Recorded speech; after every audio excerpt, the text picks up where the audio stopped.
Servus guys, kembali ke channel Holy Baguette guys. Jadi kan akhir-akhir ini aku ada upload tentang tips investasi, tentang bagaimana cara investasi. Mungkin banyak dari kalian yang bilang, "Pak, aku nggak punya uang nih, bagaimana aku mau investasi?" Nah, di sini aku pengen kasih kalian tips-tips gimana tuh cara mahasiswa biasanya yang ada di Jerman khususnya bisa ngirit. Nah, kalau misalnya kalian bisa ngirit, tentunya kalian bisa nyabung uang.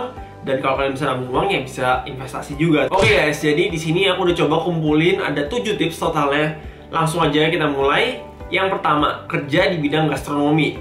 Nah guys, ini kerjaan yang paling seru banget lah. Pokoknya udah enak banget kerja di bidang gastronomi. Kenapa? Karena jadi di Jerman itu salah satunya peraturan soal kualitas makanan itu ketat banget. Jadi kalau misalkan makanan udah nggak layak, biasa harus dibuang. Misalnya contohnya KFC nih. KFC itu nggak boleh disimpan buat dijual besoknya lagi. Nah, kalau misalkan kayak gitu, ayamnya dikemanain kalau ada sisa? Buang kan? Nah, itu dia guys. Karena ayamnya daripada dibuang, biasanya tuh pekerjanya yang bawa pulang makanannya. Nah, dari situ kalian pastinya bisa jadi ngirit makanan. Dan itu bukan cuma KFC doang ya, tentunya di bidang gastronomi lainnya. Contohnya salah satunya aku pernah kerja di Paulaner. Nah, Paulaner ini sebenarnya kasusnya agak beda. Bukannya aku boleh bawa pulang makanan, tapi misalkan aku contoh kerja dari siang sampai malam nih. Antara siang sampai malam kan aku nggak sempet makan nih. Ntar sore-sorenya pas lagi sepi, aku tuh boleh minta chefnya buat masakin aku makanan. Mantep banget kan, jadinya aku makan makanan restoran.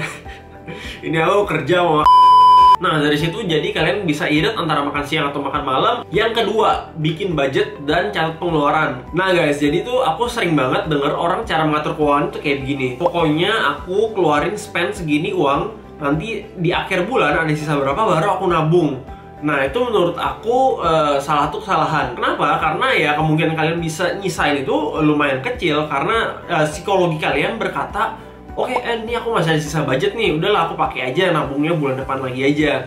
Nah, menurut aku itu salah. Harusnya, jadi misalkan kalian dari awal udah bilang nih 150 euro buat makan, 50 euro buat nabung. Dari awal kalian bilang kayak gitu. Mungkin ada bulan yang dimana kalian lagi butuh, kita nggak pernah tahu ya kondisinya kayak gimana, tapi tetap kalian punya pedoman di sana. Dan tadi aku juga ada mention tentang catat pengeluaran. Kenapa? Karena dengan catat pengeluaran, kalian tuh jadi tahu kira-kira sebenarnya sebulan itu kalian bisa keluar berapa. Dan kalian jadi bisa recap lagi, kalian biasanya itu boros gara-gara apa sih? Gara-gara belanja yang nggak penting kah? Belanja sepatu atau belanja makanan. Dan nanti setelah kalian catat pengeluaran juga, kalian tuh biasanya setelahnya, kalau misalkan kalian lagi mau mengeluarkan uang untuk membeli sesuatu, kalian akan berpikir 2 kali. Yang ketiga, jual barang gak kepake. Seringkali tuh orang suka belanja barang-barang yang gak penting hanya untuk memuaskan kepentingan diri kita sendiri. Atau mungkin emang ada barang-barang yang emang kalian punya penting, tapi sekarang udah gak penting lagi.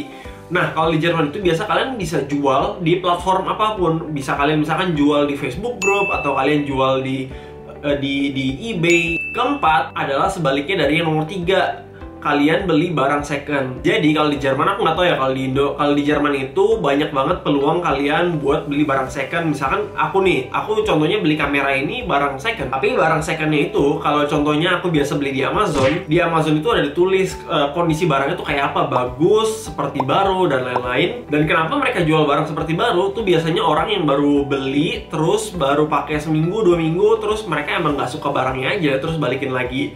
Dan itu tuh udah termasuk barang second. Dan karena barang second tentunya dia harus turunin harganya. Yang kelima, belanja di SSV atau WSV. Apa itu? SSV itu Sommerschlussverkauf, WSV itu Winterschlussverkauf. Nah, jadi kalau Schlussverkauf itu artinya biasa dia jualan barang di akhir musim. Misalkan kalau Winterschlussverkauf ya berarti di akhir musim dingin, biasa mereka tuh kayak obral barang-barang yang berhubungan sama musim dingin. Karena kan emang musim dingin udah habis gitu kan.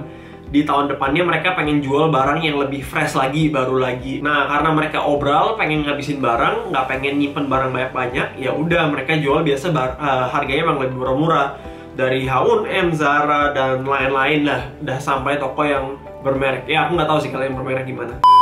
Dan sebaliknya juga pas Sommerschlussverkauf biasanya kaos-kaos atau barang-barang lainnya yang berhubungan sama summer, yang bisa dipakai di summer, banyak potongannya juga. Yang keenam, masak di rumah. Ini udah jelas banget guys. Kalian pasti udah sering lihat story aku juga. Aku hampir setiap hari masak di rumah. Apalagi di masa-masa corona ini. Dan itu saudara bikin ngirit banget, benar-benar ngirit. Ini sebagai contoh ya, salah satu makanan mewah yang aku suka masak di rumah adalah salmon pakai pasta atau pasta carbonara pakai salmon gitu lah ya. Kalau misalkan kalian makan di luar pasta carbonara pakai salmon itu tuh biayanya bisa 8-10 euro. Sedangkan kalian masak di rumah itu tuh cuma makan waktu 15-30 menit dan pengeluarannya aku rasa paling 2-3 euro.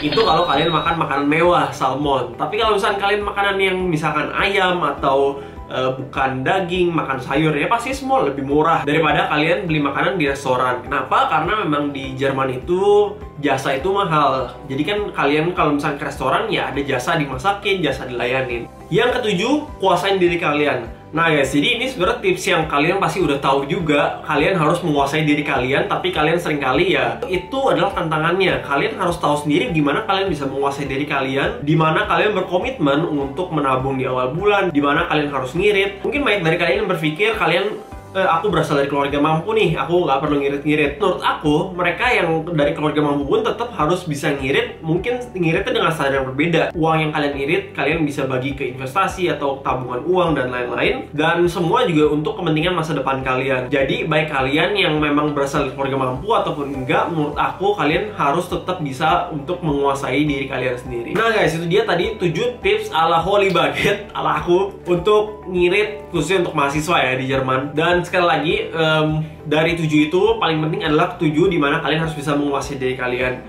Oke guys, thank you buat kalian yang nonton. Semoga video ini bermanfaat. Semoga kalian juga bisa lebih baik dalam mengatur keuangan kalian. Jangan lupa untuk like, share, komen, dan subscribe. Sampai ketemu di video selanjutnya. Servus.